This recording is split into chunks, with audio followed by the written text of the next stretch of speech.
Assalamualaikum warahmatullahi wabarakatuh. Selamat datang di SMP Negeri 3 Ngamprah. Perkenalkan, saya Dati Dahliana, CGP Angkatan 10 Kabupaten Bandung Barat. Hari ini saya akan mendesiminasikan tugas aksi nyata modul 1.4 tentang budaya positif. Selamat menyaksikan. Assalamualaikum warahmatullahi wabarakatuh. Selamat pagi. Selamat pagi ibu-ibu yang cantik. Apa kabarnya hari ini? Luar biasa. Allahu Akbar. Sehat. Tepuk tangan dong. Biar seru. Rupanya hari ini hari olahraga ya. Habis berolahraga. Habis P5. Pantesan yang satu berkebaya, satu olahraga, luar biasa. Nah itulah kolaborasi yang sangat indah. Tepuk tangan dong. Keren. Oke, ibu-ibu pasti akan bertanya. Aku agak kagok kalau bilang ibu-ibu, jadi mending bilang teman-teman saja ya. Nah, teman-teman mungkin kenapa ya kita ada di ruangan ini ya? Pasti ditanyain, kemarin sudah ada di ruangan ini, sekarang ada lagi gitu ya. Nah, saya akan mendesiminasikan aksi nyata dari materi yang sudah dapat ketika kami belajar di CGP ya. Apa itu CGP? Calon guru penggerak. Mudah-mudahan ibu-ibu, teteh-teteh, neng-neng semuanya masuk CGP, oke? Oke. Untuk pembuka segitu dulu. Tapi sebelumnya biar mendapatkan kebarokahan dan kelancaran, marilah kita sama-sama mengucapkan Bismillahirrohmanirrohim. Terima kasih ya atas kehadirannya. Nah, saya ini akan mempresentasikan materi-materi, ada 6 sebetulnya ya. Nah, kita lihat dulu. Saya akan menyebarkan pemahaman dan penerapan budaya positif. Kira-kira di sekolah kita ini ada apa saja ya budaya positifnya? Entah itu dari lingkungan sekolahnya, guru-gurunya atau peserta didiknya ya. Kita akan membuat kesepakatan terlebih dahulu sebelum kita mulai di kelas ini ya. Biasanya ibu-ibu ini kalau kesepakatan kelas atau keyakinan kelas, kalau bahasa yang sekarang ini digunakannya itu biasanya setahun sekali ya. Ya, pas pelajaran baru ya. Nah, kalau sekarang kalau di pembelajaran di CGP itu setiap kita bertemu. Jadi setiap tatap muka itu harus ada punya kesepakatan. Kalau di kelas keyakinan kelas. Karena ini forum diskusi, jadi kita akan membuat kesepakatan. Kira-kira ini contohnya ya. Nomor 1 kita sepakati dulu nih, apakah akan menghargai siapapun yang memberikan pernyataan ketika nanti ada yang mau bertanya, ada yang memberikan pendapat. Setuju apa tidak? Setuju. Kemudian mau menjadi pendengar yang baik? Iya. Oh iya, tentu. Terus boleh ditambahin kira-kira apa lagi? Fokus mengikuti. Oh, luar biasa. Tepuk tangan fokus. Ada yang mau ditambahin lagi? HP di silent. Ya, yang bawa HP boleh di silent dulu. Oke. Nah, itu adalah kesepakatan kita yang sudah kita sepakati pada pagi hari ini ya. Nah, nanti ibu-ibu juga bisa buat di kelasnya masing-masing tentang kesepakatan kelas ya, atau keyakinan kelas. Nanti kita juga akan membahas tentang keyakinan kelas.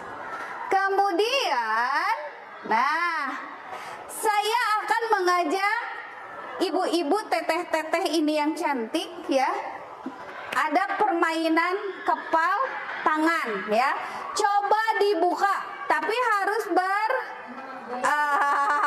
berhadap-hadapan. Berarti Miss Yeni pinjam dulu sama Bu Dian. Pinjam tangannya. Yang satu ngebuka, yang satu dikepal. Jadi kira-kira ya, bayangkan yang dikepalnya itu adalah sesuatu yang paling berharga. Kira-kira mau dikasihin enggak? Mau diminta enggak kira-kira? Enggak boleh. Gini, dikepal tangannya ya. Eno ingin bukan makan gajah berat, dikepal. Yang satu merajuk, boleh enggak kepalanya dibuka? Eno lagi megang emas 1 miliar. Nah yang satu Neng boleh nggak? Mau dirajuk, mau marah, mau ngambil, boleh pokoknya sampai ngebuka tangannya. Kira-kira mau nggak? Boleh? Ya. Yang satu mau mempertahankan silakan, atau karena udah capek habis dimarahin atau apa dibuka boleh?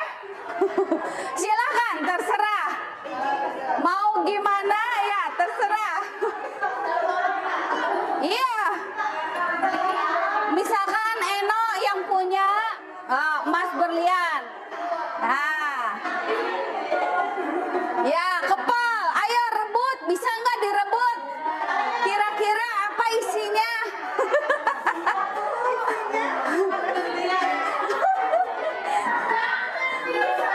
Nggak bisa. Kalau udah nyerah, apa? Boleh katanya. Boleh dijilat, boleh diapain tuh supaya tangannya adalah dikilik-kilik.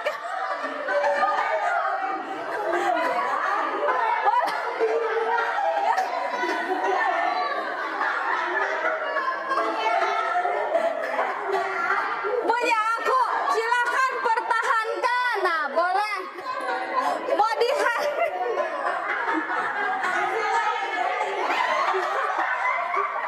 kira-kira apa? Oke. Kita tanya dulu ke Mbak Rahayu. Mbak Rahayu, apa sih yang ada di genggamannya begitu berartikah yang ada di genggaman? Ini adalah prinsip hidupku. Wah, luar biasa, keren banget. Walaupun ditukar dengan emas penata perhiasan, prinsip hidupku terus begitu. Wah, luar biasa. Kalau Bu Rika, kenapa sih ingin ngambil apa yang di genggamannya Bu Rahayu? Penasaran. Nah, penasaran. Manusia itu tak luput dari penasaran. Penasaran benar banget. Kalau Bu Retno, apa tuh? Kenapa? Kenapa tadi? Di kepal ada apa di tangannya? Cita-cita dan keinginan saya. Wah, cita-citanya luar biasa. Nggak boleh ada ngambil. Nggak boleh ada ngambil. Iya, nggak boleh ambil dong, karena namanya cita-cita saya. Oh gitu. Kalau Neng kenapa ingin ngerebut apa yang ada di genggaman Bu Retno?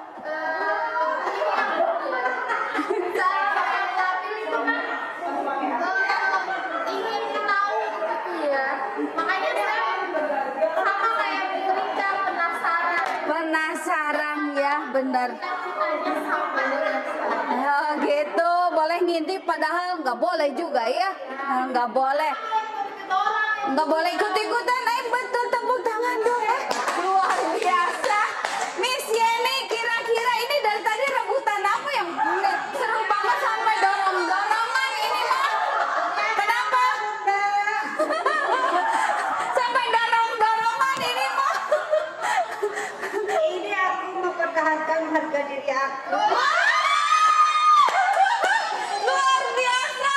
Seberapa mahal itu harga dirinya? Saya diri saya beli dengan uang. Karena menurutku harga diri itu harus dipertahankan. Oke. Boleh ada yang dijatuhkan, tidak boleh ada yang ya pokoknya tidak bisa dibeli dengan apapun. Luar biasa, tepuk tangan. Kemudian kenapa ingin ngerebut punyanya Miss Yani? Sampai dorong-dorongan. Tidak ada yang berharga untuk Bu Yeni. Oh, saking penasarannya ingin tahu apa sih yang berharga. Berarti yang ada di genggamannya itu nggak bisa dilepas karena ada yang paling berharga ya. Betul? Betul. Luar biasa. Kasih tepuk tangan dong. Seru pagi-pagi. Karena saking serunya kasih tepuk tangan ini dong. Mantap aja lah yang gampang. Ya. Oke. Kita kasih tepuk tangan mantap buat kita semuanya. Beri tepuk tangan mantap. Mantap. Sekali lagi. Mantap. Berkali-kali. Mantap. Mantap. Mantap. Luar biasa. Ya. Seperti itu ternyata ya, apa yang akan kita ambil, apa yang kita mau itu tidak serta-merta bisa terbuka dengan sendirinya. Tapi tadi kata Bu Rahayu, karena hanya kita yang punya prinsip, berarti kita yang bisa ngebuka dan melepaskan. Luar biasa. Tepuk tangan dong sekali lagi. Oke. Nah, berikutnya kita ingin melihat. Tadi sekilas info tuh sudah ada ya. Perubahan ya, perubahan paradigma dari teori kontrol, ilusi kontrol menurut Dr. William Glasser. Bagaimana sih seseorang bisa berubah dari paradigma stimulus respon kepada pendekatan teori kontrol ya menurut Stephen R. Covey. Nah, di sini ada ilusi guru mengontrol murid. Seperti tadi yang di genggaman. Kira-kira apa sih itu yang ada di genggaman bikin penasaran? Nah, guru juga ada yang bersikap mengkontrolling, memantau. Ya, jadi kira-kira muridnya kita lagi ngapain? Di kelas lagi apa? Ngerjain tugas enggak? Nah, ya. Nah, di sini juga ada penguatan positif, efektif dan bermanfaat. Jadi tidak hanya yang negatifnya saja. Lihat di sebelahnya, ketika kita ingin membuat kemajuan dan perlahan-lahan, sedikit demi sedikit ubahlah dari sikap atau perilaku kita sendiri. Ya, kalau tadi tidak bisa terbuka karena itu sikap kita, karena ingin menguatkan prinsip kita. Ya, maka kalau kita ingin merubah, jadi rubahlah dari diri kita sendiri ya, karena kita berpikir kalau tidak berubah dari diri kita sendiri, bagaimana perubahan itu akan terjadi. Akan ada yang mau menyampaikan sesuatu atau bertanya terlebih dahulu tentang paradigma? Kira-kira apa sih dari perubahan-perubahan ini? Ya, silahkan berikan. Saya mau bertanya, apakah dengan adanya paradigma itu akan memberikan dampak buat seseorang? Ya, tentu saja paradigma ini adalah sebuah perubahan. Tapi kita juga harus bisa melihat apakah paradigma ini bisa membawa kita ke jalur yang positif atau yang negatif. Ya, karena di sini bisa lihat ilusi bahwa orang dewasa itu terus-menerus memiliki hak untuk memaksa. Kalau memaksa berarti perubahannya itu kepada yang negatif. Jadi itu tidak bisa dirubah ya. Yang dirubah nanti kemana? Yang ke teori controllingnya, kontrol.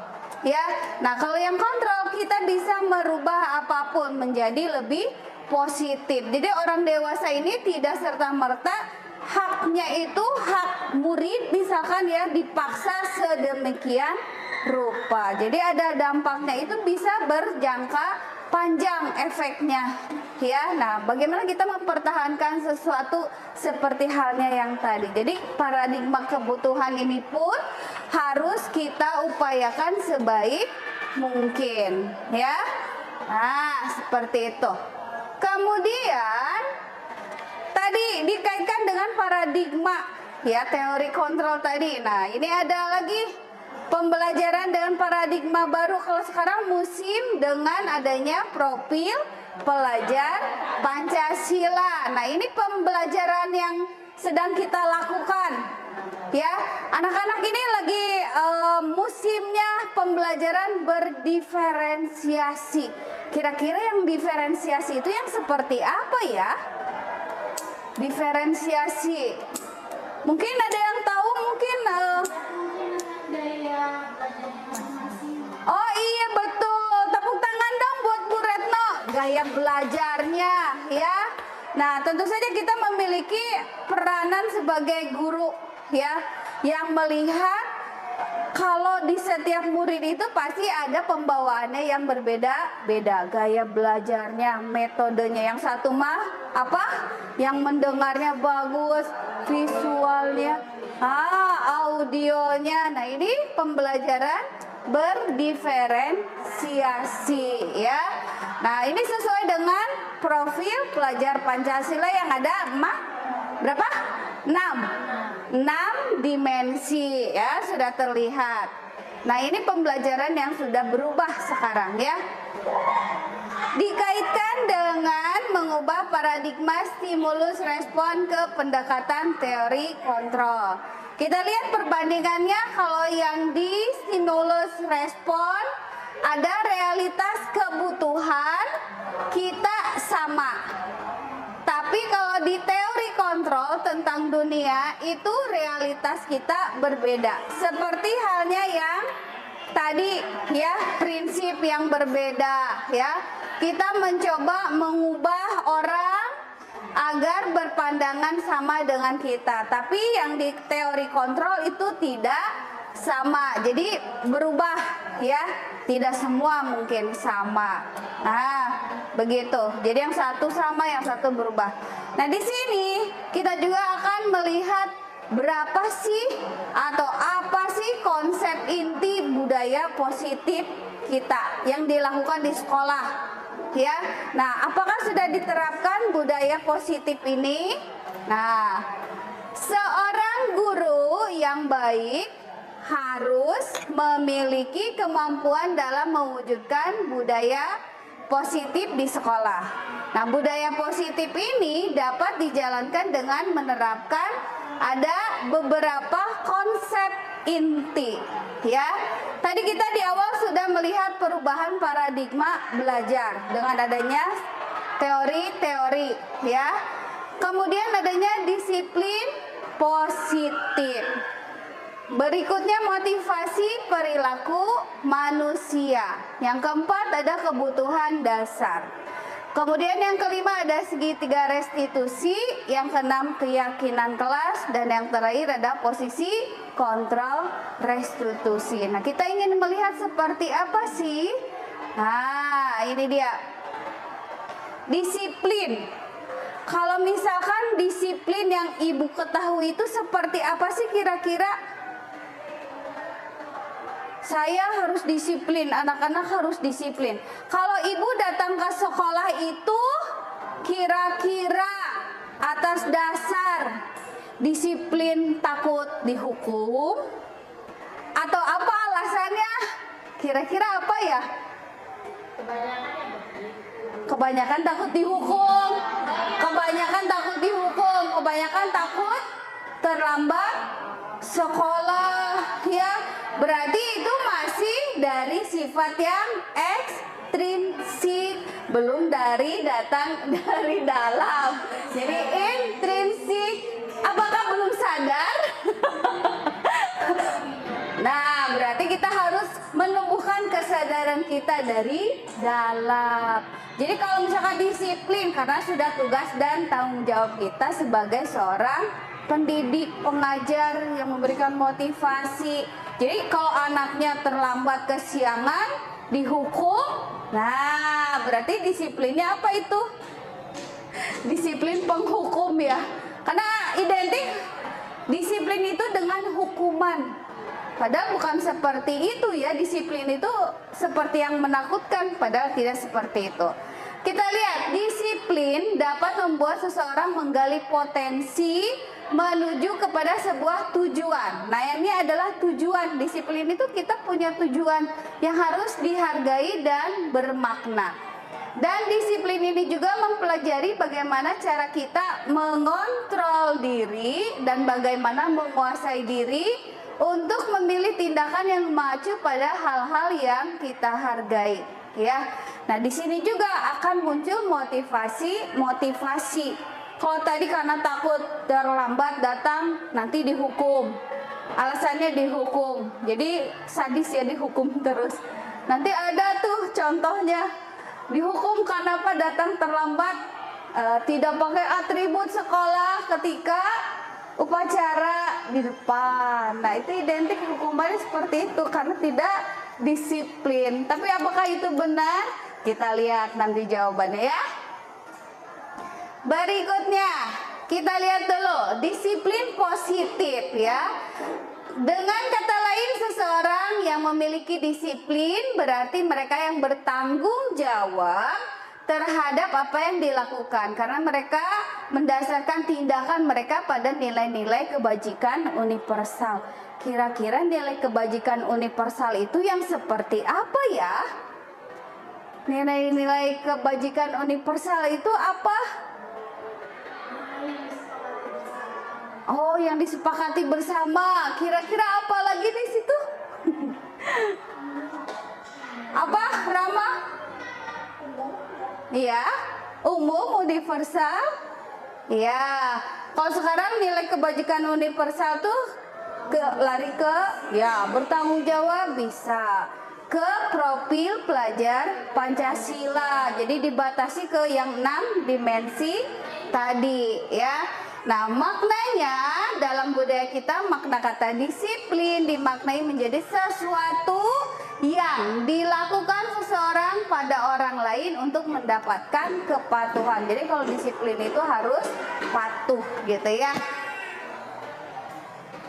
Berikutnya, nah, lihat ada motivasi perilaku manusia. Ya, motivasi perilaku manusia ada 3 sebenarnya ya. Yang pertama, untuk menghindari ketidaknyamanan atau hukuman. Tadi ada disiplin, takut karena dihukum. Ya, motivasinya berarti tidak datang dari dalam diri ya. Jadi datangnya dari luar, ekstrinsik. Dan yang kedua, untuk mendapatkan imbalan atau penghargaan ya. Bel dulu. Oke, kita lanjutkan. Yang kedua, untuk mendapatkan imbalan atau penghargaan. Jadi ketika ibu tadi datang lebih awal, yang maksudnya jam 7, datang jam 6, supaya dapat reward katanya. Nanti di akhir pas mau masuk agenda baru, biasanya Juli, siapa guru yang terdisiplin, datang rajin. Nah, apakah karena itu? Tidak ya, pastinya datang cepet-cepet enggak ya. Kita lihat dulu nih yang ketiga. Apa ya kira-kira? Nah, yang ketiga ini untuk menjadi orang yang mereka inginkan dan menghargai diri sendiri dengan nilai-nilai yang mereka percayai. Karena saya percaya, yakin ya akan mendapatkan pahala daripada tadi keburu-buru macet, mendingan pergi jam 6 ya. Jadi itu kan mendapatkan nilai-nilai kepercayaan dalam diri sendiri. Itu langsung dari dalam. Karena tadi bukan hanya kepatuhan saja, tapi ada nilai-nilai yang bermakna yang ada di dalam diri kita. Berikutnya, nah, tadi kita juga sudah membuat kesepakatan kelas. Kalau ini kita ada di keyakinan kelas. Kira-kira anak-anak ini akan membuat sebuah keyakinan apa ya? Biasanya kita tuliskan ya. Nanti kalau sudah ada disepakati, baru dituangkan dalam keyakinan kelas. Jadi hal-hal itu tidak boleh diboleh apa? Disiplin tadi dilanggar misalkan ya.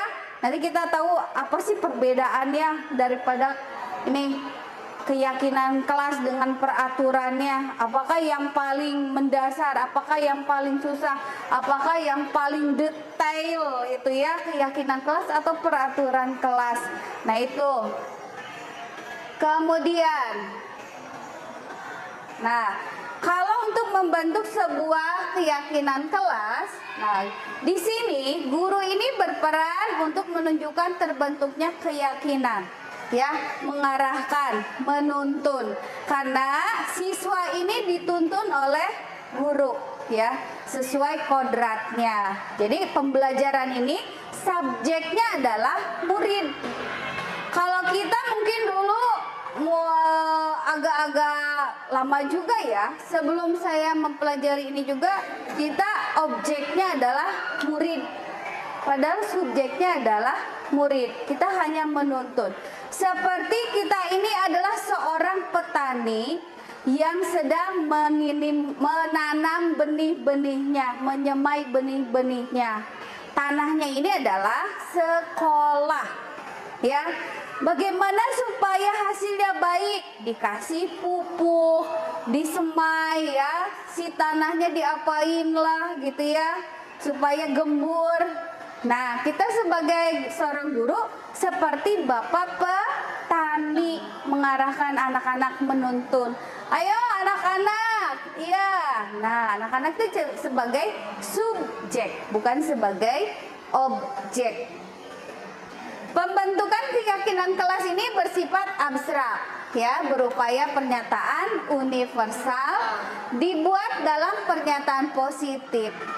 Sedikit saja agar mudah diingat, ya, kayak tadi, tidak boleh membawa HP atau silent HP. Nah, itu kan kalimat-kalimat positif, ya. Kalau yang negatif itu jangan dimasukkan, ya, kalimat-kalimat negatifnya. Jadi nanti kesepakatannya diyakini bersama teman-temannya dan gurunya. Kalau keyakinan kelas ini ada timbal balik, ada dua, ya, kesepakatan antara guru dan murid atau siswa. Kalau peraturan kelas itu hanya satu, jadi kalau tidak dilakukan, dilanggar, dihukum gitu. Kalau ini kan karena sudah kesepakatan atau keyakinan, jadi berdasarkan diskusi, ya, tidak dibuat sendiri-sendiri. Nah, kita melihat di kebutuhan dasar. Berarti kalau tadi tidak sepakat, berarti ada kebutuhan dasar yang murid-murid ibu-ibu ini ada yang kurang. Nah, kira-kira apa? Nih, kebutuhan dasar manusia adalah segala sesuatu yang kita lakukan untuk mendapatkan apa yang kita inginkan. Jadi kebutuhan dasar. Mungkin ada yang tahu apa aja kebutuhan dasar? Yang ada 5 ya kebutuhan dasar itu yang sehari-hari kita lakukan. Makan, minum, tempat tinggal. Nah, 5. Healing, baju. Oke, ya. Nah, kita lihat di pernyataan ketika seorang murid melakukan suatu perbuatan yang bertentangan dengan nilai-nilai peraturan dikarenakan mereka gagal memenuhi kebutuhan dasar mereka. Jadi ada kira-kira apa sih yang melatar belakangi kenapa sih anak ini terlambat datang sekolah? Kira-kira apa sih yang tidak terpenuhinya? Nah, kebutuhan apa yang tidak ada?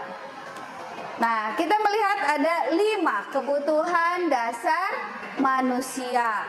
Yang pertama, survival katanya ya.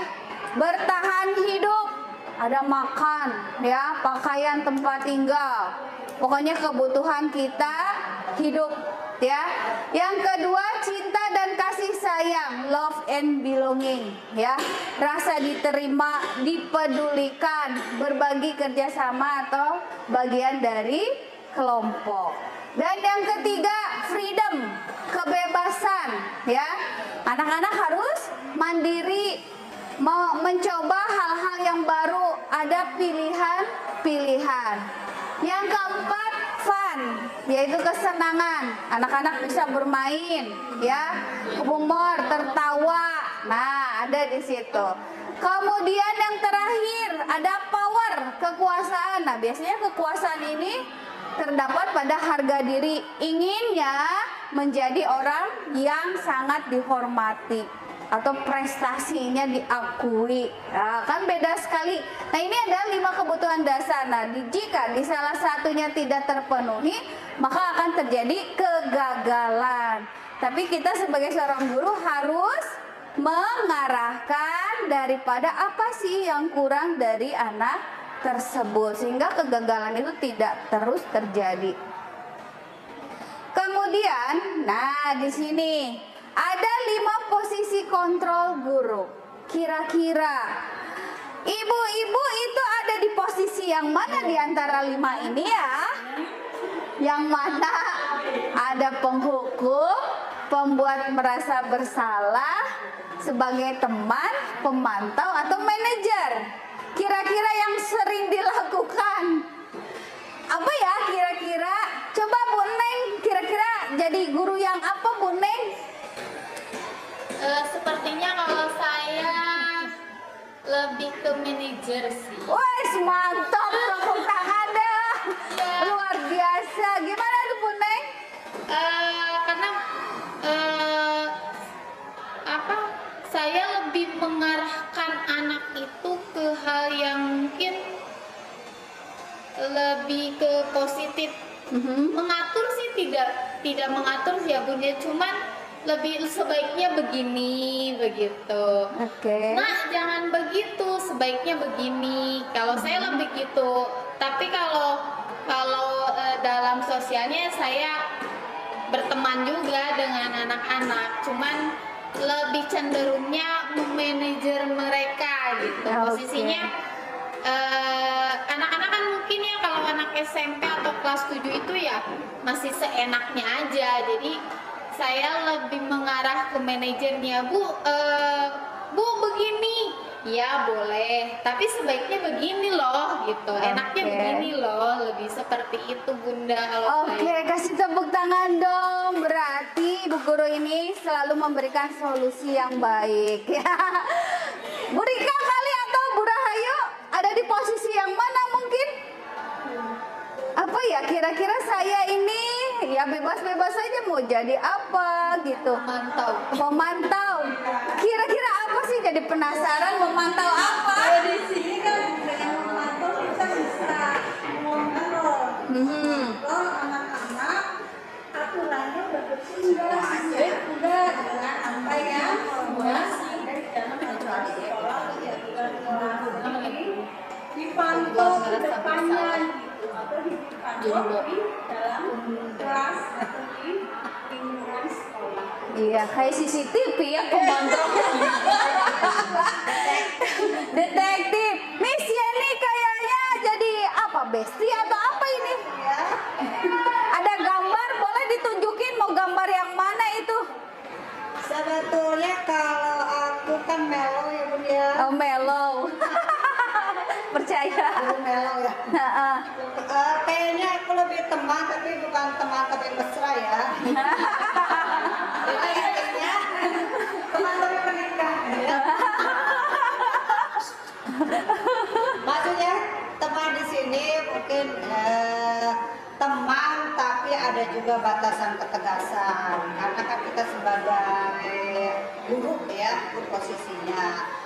Cuman saya kadang menempatkan sebagai teman itu maksudnya biar mereka itu tidak terlalu tegang dalam mengikuti pembelajaran misalnya di kelas ya. Jadi kita tetap posisi kita di guru, cuman dalam mengarahkan siswa. Siswa itu kan berbagai karakter Bun ya. Jadi ada yang gunungan dan sebagainya ya, ada yang pemarah. Mungkin kita itu bisa bergeraknya sebagai bestie di sini ya. Dengan tujuan ya untuk memberi motivasi. Oke, luar biasa. Kasih tepuk tangan dong. Keren. tidak salah, semuanya benar kok. Karena memang ada ya. Nah, kita lihat penerapannya seperti apa sih posisi kontrol yang tadi ya, ada 5. Karena anak ini kasusnya tidak lengkap ketika akan upacara, akhirnya dia dihukum. Ya, nah guru ini menghukum anak ini suruh hormat pada tiang bendera selama 1 jam. Nah, dihukum. Ya, yang kedua, berapa kali ibu atau bapak harus memberitahu kamu kalau kamu selalu saja mengecewakan ibu atau bapak. Nah, ini membuat merasa bersalah. Jadi dari kalimat-kalimat pun itu akan mempengaruhi kepada psikologis daripada siswa itu sendiri. Nah, kalau yang ketiga ini sebagai teman. Ya, ibu gurunya baik sekali tadi kata Miss ini bestie katanya ya. Ayo dong ikuti aturan sekolah ya, berteman tapi tidak tidak apa Miss tadi? Tidak tidak mesra katanya ya. Kalau Bu Ari beda lagi tadi ya. Katanya ya betul, tidak kehilangan wibawa ya. Kita lihat yang di keempat ya. Nah, pemantau. Ini Bu Rahayu tadi. Ayo dong ikuti aturan sekolah. Tolong bantu ibu atau bapak ya sekali ini. Ya sudah, tidak apa-apa, lain kali jangan sampai berbuat seperti ini lagi. Nah, ini pemantau. Ya udah, jangan diulangi lagi. Nah, seperti itu ya. Nah, kalau yang manajer ini tadi Miss satunya, Bu Neng. Apakah kamu tahu kesalahanmu? Kira-kira bagaimana kamu memperbaiki kesalahanmu? Nah, tadi sudah diutarakan bahwa sikap dari Ibu Guru Neng ini baik sekali. Dia bisa memberikan solusi. Ya, tadi solusi-solusi apa sih yang harus diberikan kepada muridnya? Nah, itu sudah menunjukkan bahwa kita adalah seorang manajer. Jadi guru manajer ya, posisi kontrolnya. Dan berikutnya kita ke segitiga restitusi. Mungkin kalau ini kita sudah melakukannya setiap hari, cuman kita agak asing kalimatnya, mungkin jarang ditemukan ya. Nah, kita sambil mempelajari. Kira-kira segitiga restitusi ini adalah tahapan untuk memudahkan para guru dan orang tua dalam melakukan proses untuk menyiapkan anaknya melakukan restitusi ya, perubahan nih. Bernama segitiga restitusi ya, atau restitution triangle. Proses ini meliputi 3 tahap ya, dan setiap tahapnya berdasarkan pada prinsip penting dari teori kontrol ya. Kita lihat di segitiga restitusi ada 3 tahapan yang diberlakukan. Nah, ini ada triangle-nya ya. Nah, segitiga restitusi ini adalah proses dialog. Ketika kita menemukan sebuah masalah tadi yang sudah dikemukakan oleh Bu Neng, kita harus membuat solusi-solusi ketika anak ini sedang terdapat musibah atau ya sedang melakukan kegiatan yang memang seharusnya tidak dilakukan. Nah, kita yang harus meluruskan. Proses dialog yang dijalankan oleh guru agar dapat menghasilkan murid yang mandiri dan bertanggung jawab. Jadi ketika si siswa atau murid itu melakukan kesalahan, kita harus yang meluruskan ya. Oke. Berikutnya. Nah, ini bagian-bagian dari segitiga restitusi ya. Yang pertama adalah menstabilkan identitas ya. Bagian dasar dari segitiga ini bertujuan untuk mengubah identitas anak dari orang yang gagal karena melakukan kesalahan menjadi orang yang sukses. Nah, ini contoh kalimatnya ya. Berbuat salah itu tidak apa-apa. Tidak ada manusia yang sempurna. Saya juga pernah melakukan kesalahan seperti itu. Nah, ini adalah bagian dasar menstabilkan identitas. Jadi ketika ibu memanggil anak yang salah, harus distabilkan dulu identitasnya ya. Kemudian validasi tindakan. Apa sih yang akan dilakukan ibu ketika menemukan anak yang bermasalah tadi? Nah, tindakannya ini dilakukan dengan bertujuan untuk memenuhi kebutuhan dasar. Tadi di 5 kebutuhan dasar, kira-kira apa sih yang menyebabkan anak tersebut terlambat sekolah misalkan ya. Nah, kita harus memahami kebutuhan dasar yang mendasari sebuah tindakan ya. Kita akan menemukan cara yang paling efektif untuk memenuhi kebutuhan tersebut. Contoh kalimatnya seperti ini. Padahal kamu bisa melakukan yang lebih buruk dari itu. Ketika anak itu menggebrak meja, terus si anak bilang apa lagi? Enggak bu, hanya itu aja. Nah, guru pun ini bisa memastikan tindakan. Oh bagus kalau gitu kamu tidak melakukan hal-hal yang lebih daripada memukul daripada meja. Mungkin dijungkelkan mejana gitu kan ya, itu lebih agresif lagi gitu si anaknya ya. Kemudian yang ketiga, menanyakan keyakinan. Apakah sudah sesuai dengan keyakinan kelas atau tidak? Karena di awal kita sudah membuat sebuah keyakinan kelas ya. Nah, ini mengatakan bahwa teori ini pada dasarnya termotivasi secara internal. Ketika identitas sukses telah tercapai itu di langkah 1 dan tingkah laku yang salah telah divalidasi ya. Kemudian maka anak akan siap untuk dihubungkan dengan nilai-nilai yang dia percaya dan berpindah menjadi orang yang dia inginkan. Contoh kalimatnya, apa yang kita percaya sebagai kelas atau keluarga. Kita tadi sudah menemukan solusinya. Kira-kira kamu seperti apa permasalahannya? Berarti kamu keyakinan kelas mana yang kamu langgar? Misalkan seperti itu ya. Kamu mau jadi orang seperti apa? Nah, ini ada kalimat-kalimatnya. Jadi kita tidak terlepas dari ini. Nah, ini adalah contoh video tentang kesalahan yang dilakukan oleh siswa. Ya, boleh disimak dulu. Apa kabar, Mei? Baik Bu, Ibu tadi manggil saya. Iya, Mei.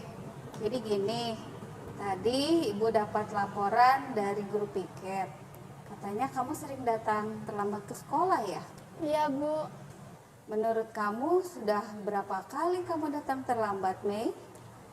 Sudah 5 kali Bu. Apakah sering terlambat itu suatu kesalahan bukan? Iya Bu. Lantas, Mei Sheila, ya sangat manusiawi sih ya kalau menurut Ibu. Kadang orang juga pernah berbuat kesalahan. Tapi apakah kamu bisa memperbaikinya? Bisa Bu. Mei Sheila, kita cari solusinya ya. Kira-kira apa yang harus Mei Sheila lakukan? Mei Sheila itu sering datang terlambat ke sekolah gara-gara apa ya? Karena saya suka begadang Bu sambil main HP, jadi kurang tidur. Apakah kamu tahu keyakinan kelas mana yang kamu langgar? Tahu Bu. Oke. Kalau terlambat datang ke sekolah, kira-kira apakah sesuai dengan keyakinan kelas kita? Tidak Bu. Menurut kamu, keyakinan kelas mana yang sudah kamu langgar? Disiplin Bu. Apakah disiplin itu sangat penting bagi kamu? Penting Bu, karena bisa membuat saya menghargai waktu. Ya, betul sekali. Karena disiplin itu kita bisa jadi lebih menghargai waktu. Dan bermanfaat juga untuk kita dalam kehidupan sehari-hari. Karena kita juga harus pandai-pandai dan memanage waktu dengan baik. Agar pekerjaan kita tidak menjadi menumpuk. Dan kita juga bisa menghargai orang-orang yang berada di sekitar kita. Iya Bu, saya menyesal sering datang terlambat ke sekolah. Baik Mei, Ibu sangat menghargai kamu sudah meminta maaf. Jadi kira-kira untuk kamu yang suka datang terlambat, apa solusinya biar kamu tidak datang terlambat ke sekolah, Mei? Saya tidak akan begadang lagi Bu, saya akan tidur lebih cepat agar tidak terlambat datang ke sekolah. Baik Mei, kita sudah menemukan solusinya kenapa kamu sering datang terlambat ke sekolah. Baik Bu, terima kasih ya Bu. Sama-sama. Oke.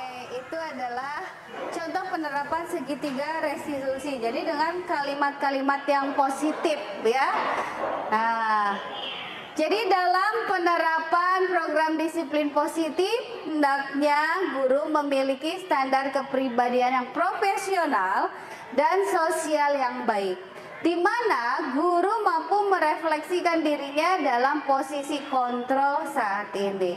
Bagaimana perjalanan dirinya sebagai among atau manajer yang menuntun murid-muridnya menjadi insan yang mandiri, merdeka, dan bertanggung jawab. Wah, rupanya ini sudah sampai di penghujung di penghujung acara. Terima kasih. Mudah-mudahan kita menjadi guru yang selalu dinantikan, jadi manajer yang baik ya, dengan nilai-nilai yang bermakna. Nah, ini presentasi yang dapat saya sampaikan. Terima kasih atas kebersamaannya. Marilah kita sama-sama mengucapkan hamdalah. Alhamdulillahirabbil alamin. Saya akhiri dengan wabillahi taufiq wal hidayah. Wassalamualaikum warahmatullahi wabarakatuh. Waalaikumsalam warahmatullahi wabarakatuh.